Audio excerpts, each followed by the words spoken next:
Hello, great people. Welcome back to Mind Your Finance. If you're new to this channel, don't forget to subscribe and hit that notification bell. If you're a returning subscriber, feel appreciated. Thank you so much. We are in the fifth episode in our series dubbed The Secret to Wealth. And we are discussing today placing personality. Your personality determines whether people are attracted to you or shy away from you. It is the show window in which show you display your character to the world.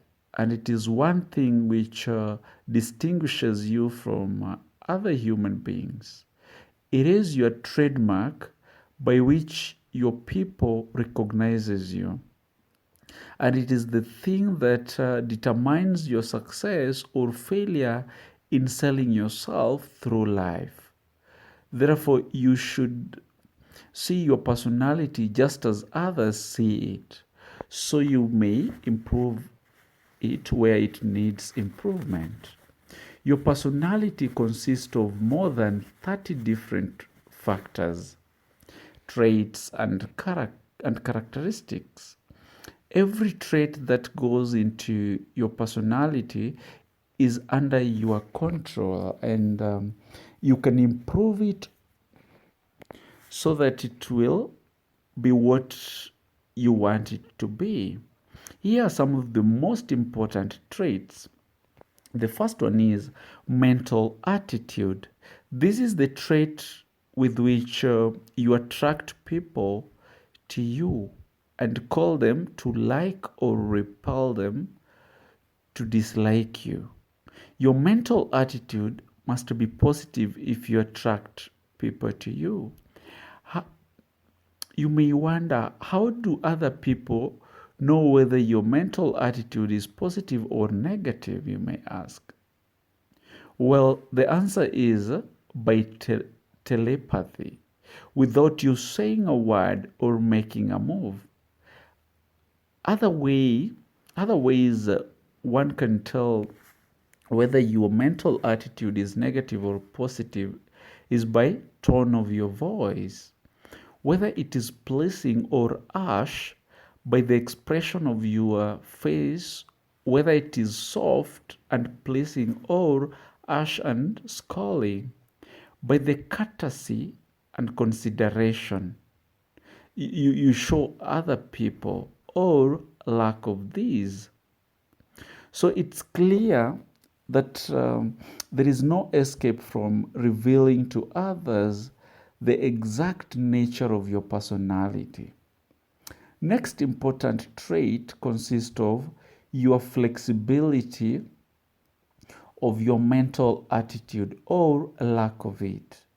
If you have flexibility, you adjust yourself to all the circumstances and your relationship with others without losing your composure or allowing yourself to become irritable or hungry.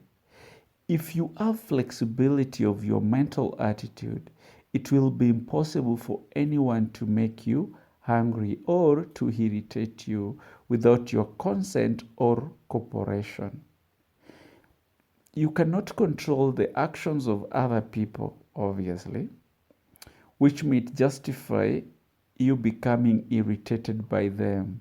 But you can control your reactions to all of such circumstances by exercising your trait of flexibility. The third trait is the ability to control and direct your emotional enthusiasm.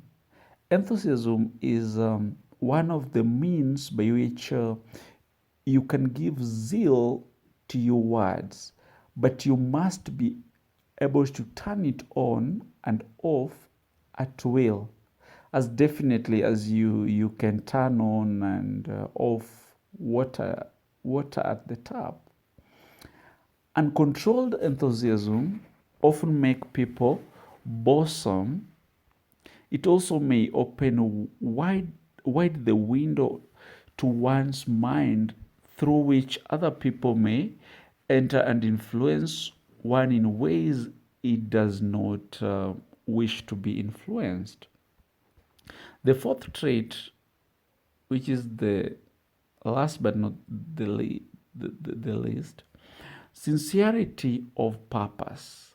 The person who is not sincere in all relationship with other people will soon be detected and rejected, because no one is attracted to the person who does endeavors to deceive others. Sincerity is one quality of character that cannot be successfully faked, not even by the most acute or most efficient actors. Because insincerity carries with it some warning signs which other people recognize.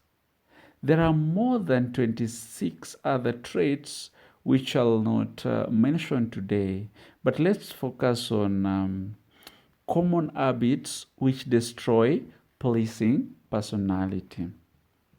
The first habit is bugging in and running away with conversation when others are speaking. The second one is sarcasm expressed by insinuations and wise facts which are not so wise, is nearly at the head of the list that give one a negative personality. Thirdly, vanity expression by either words or actions ensured to make one unpopular. The fourth one is indifference in listening while others are speaking, ensured to be noticed and resented.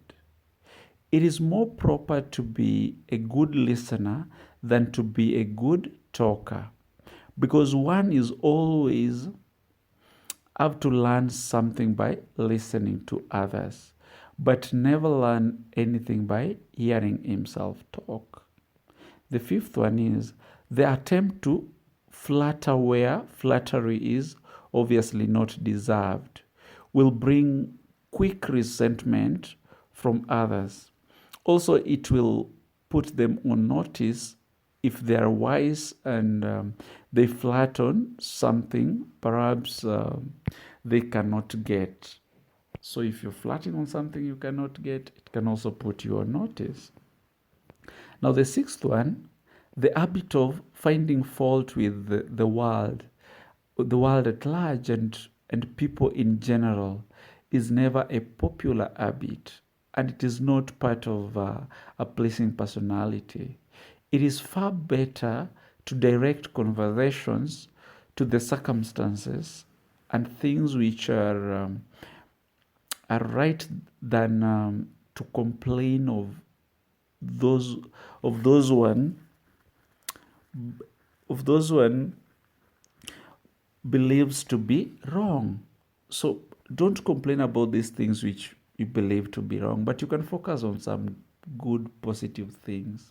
Now the seventh one is one of the very worst habit which destroys a pleasing personality: openly and directly challenging those with whom one may not agree, but there is no obvious reason for doing so except the desire to be on the opposite side. And so many politicians are good at this. They have this trait which destroys the pleasing personality.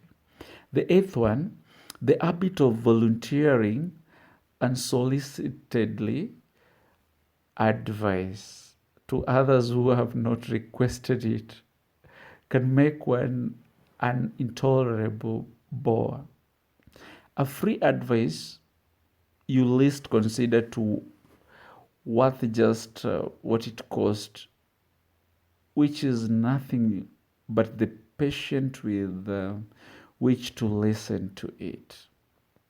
The ninth one, the habit of speaking of one's physical illness, worries, personal problems may be tolerated by others, but this habit will never make one welcome or pleasing.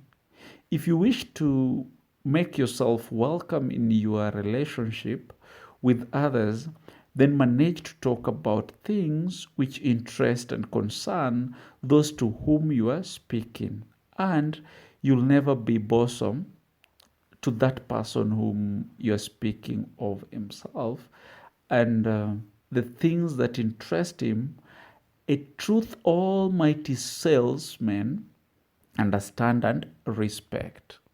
The, Now, the 10th one, the habit of endeavoring to convey an impression of superiority to others is a surefire destroyer of popularity. If you wish to sell yourself to others successfully, you must negotiate with them on their own level through terms they understand. The 11th one, envy of those who are successful is a trait which destroys a pleasing personality. The, the, the truly great men and women have been known to be generous, sympathetic, and joyous in connection with the good and fortune of others. The 12th one is chauvinism in body posture and in clothing. Never attract but repel others. Clothes make not the man. This has been said, but they surely give him a mighty good start if they're appropriate and properly worn. Carelessness in body carriage and posture is immediately traceable to a negative mental attitude. If you find you're free from these 12 common habits which make one unpopular, then you probably have a very pleasing personality. Finally, as I come to the conclusion, remember that if you're not liked by many people, you may be sure there is a reason which you can detect and correct. It is not common for one normal person to dislike the other without a cause. Before you can make full use of these secrets to success, you will need to make your personality pleasing, and this will require courage on your part and honesty with yourself. A pleasing personality stands near the head of the list of assets which make one truly rich. And I said truly rich. Till next time, may I wish you wealth, health, and peace of mind. See you in the next episode as we discuss self-discipline.